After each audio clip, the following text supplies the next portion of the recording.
Hi.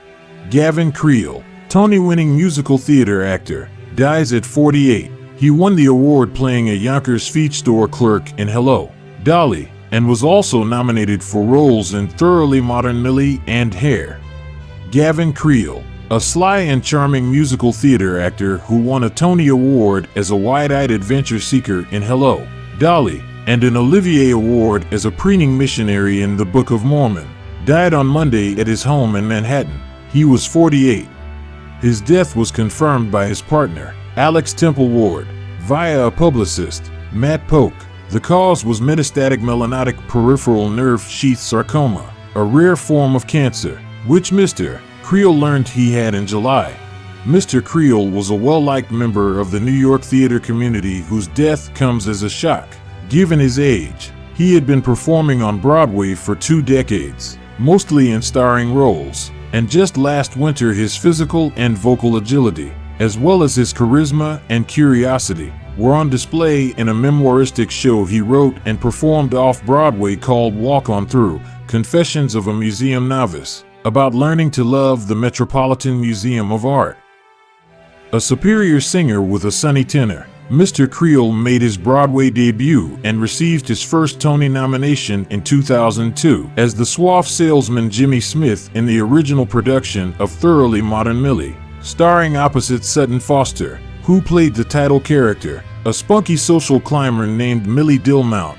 He went on to find success in a string of Broadway revivals, playing the straight son of a gay couple in La Cage aux Falls, which opened in 2004. The leader of a tribe of hippies in Hair, 2009, a womanizing clerk in She Loves Me, 2016, a callow clerk in Hello, Dolly, 2017, and both a prince and a wolf in Into the Woods, 2022. His characters were often handsome and self-regarding. Alexis Solowski, writing in the New York Times, described Mr. Creel's wolf rendition as sleazy and flawless. After the Broadway run ended, he continued playing that role in a touring production. He was nominated for a Tony a second time when he played Claude in Hair, a role he reprised in London in 2010. And in 2017 he won the Tony for Best Performance by an Actor in a Featured Role in a Musical by playing Cornelius Hackle in a popular Hello, Dolly revival that starred Bette Midler.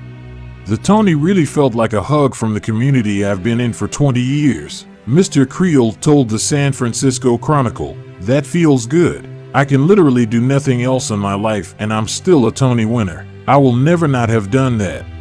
Gavin James Creel was born on April 18, 1976, in Findlay, Ohio.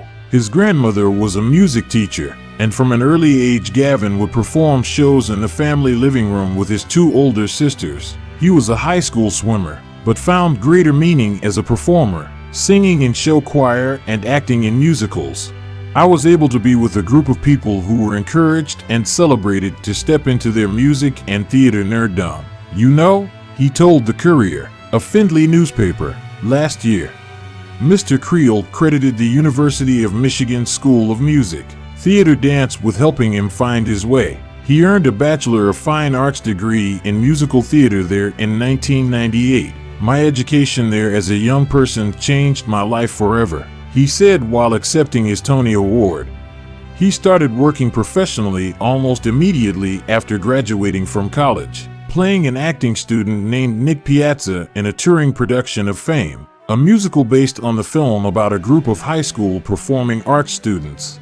He spent several years in the Book of Mormon, playing Elder Price, the perfectionist missionary, in that show's first national tour starting in 2012. He then played the role in the West End production, winning the Olivier in 2014, and again as a replacement performer on Broadway, beginning in 2015.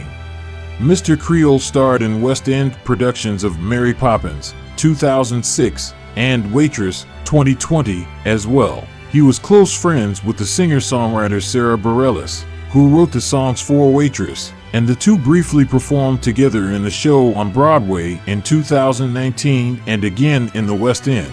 They also appeared together in Into the Woods. Mr. Creel was a champion of gay rights, helping to found an organization called Broadway Impact. which supported same-sex marriage when it was still prohibited in much of the United States. In 2009, he persuaded the producers of Hair to cancel a performance so that the show's cast and crew could participate in a gay rights march in Washington.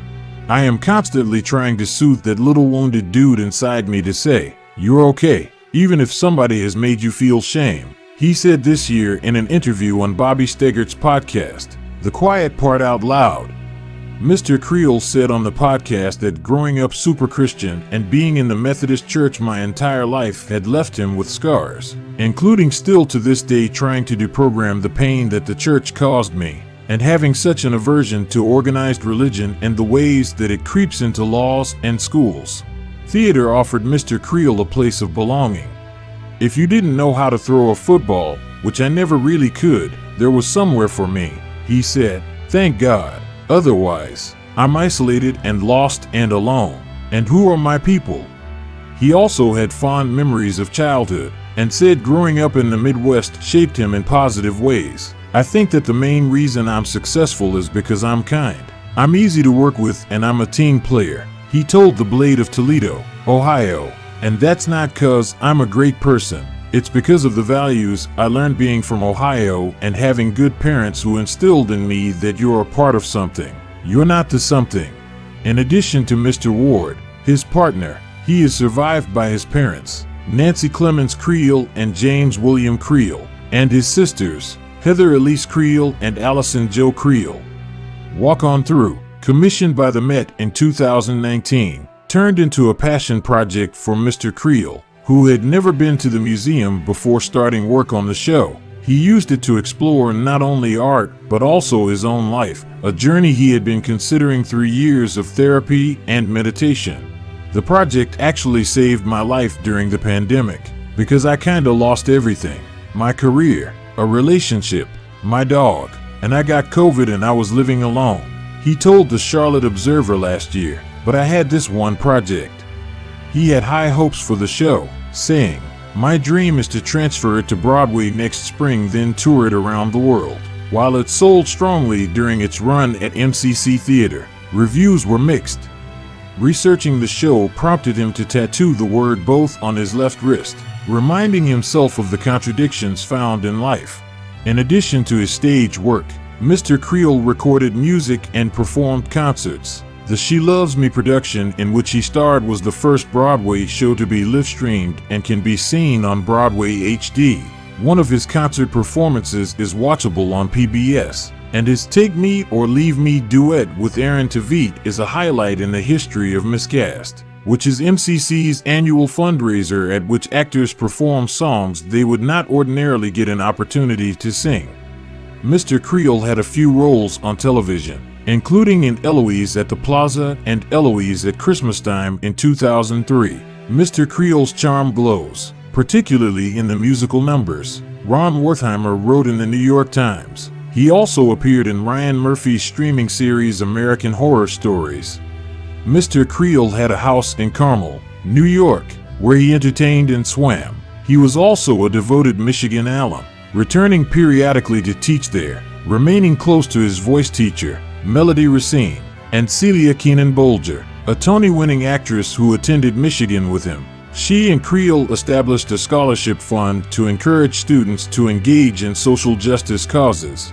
In an email, Mrs. Keenan-Bolger recalled how, going through airport security with Mr. Creel last year, he helped a young mother by holding her baby while she removed her shoes. His love for the world and the people in it was as profound as it was tender, she said, and anyone who came into contact with him felt the magnitude of that light. Thank you so much for subscribing. And don't forget to give us a like. It's important.